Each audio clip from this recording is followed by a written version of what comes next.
গোলাঘাটত আনন্দৰাম বৰুৱা বঁটা প্ৰদান অনুষ্ঠান সম্পন্ন। ৰাজ্যখনৰ অন্যান্য ঠাইৰ লগতে আজি গোলাঘাটতো আনন্দৰাম বৰুৱা বঁটা প্ৰদান অনুষ্ঠান অনুষ্ঠিত কৰা হয়। চেলেঙিস্থিত বীৰাংগনা সতী সাধনী কলাক্ষেত্ৰৰ প্ৰেক্ষাগৃহত আয়োজন কৰা বঁটা প্ৰদান অনুষ্ঠানত বিশিষ্ট অতিথি হিচাপে উপস্থিত থাকে মন্ত্ৰী অজন্তা নেওগ।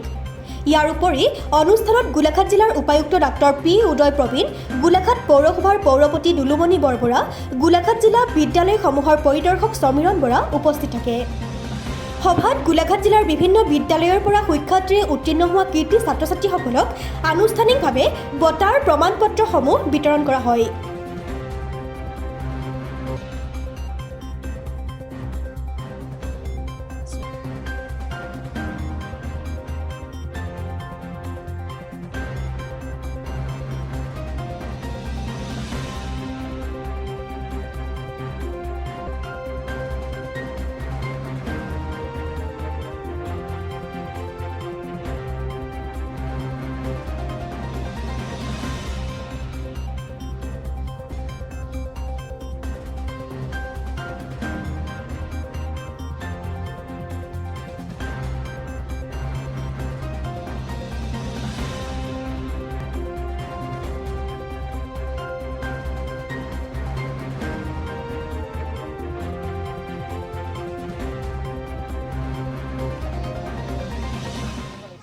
আজি মোৰ বহুত ভাল লাগিছে ইয়াত আহিবলৈ পাইছোঁ। ইমান ধুনীয়াকৈ ইয়াত চব তেওঁক ডাঙৰ ডাঙৰ মানুহক লগ পাইছোঁ। মোৰ সঁচাকৈ বহুত ভাল লাগিছে ইয়াত।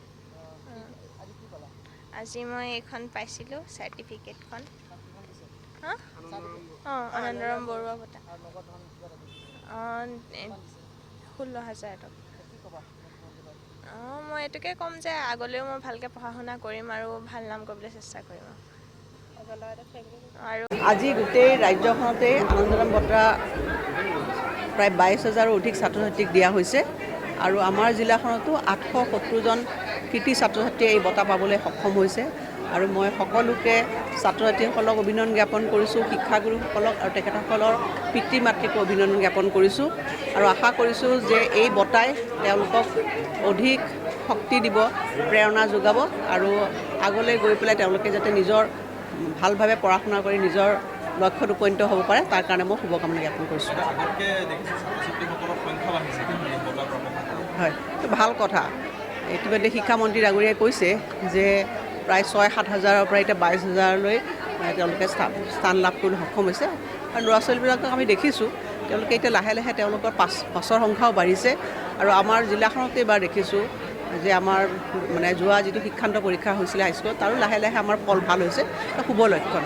আশা কৰিছোঁ আৰু ল'ৰা ছোৱালীবিলাকে এই এনেকুৱা ধৰণৰ চৰকাৰৰ যিটো পদক্ষেপ, এই পদক্ষেপৰ পৰা ল'ৰা ছোৱালীবিলাক অধিক প্ৰেৰণা যোগাব, তেওঁলোকে ভাল ফলাফল কৰিবৰ কাৰণে সক্ষম হ'ব।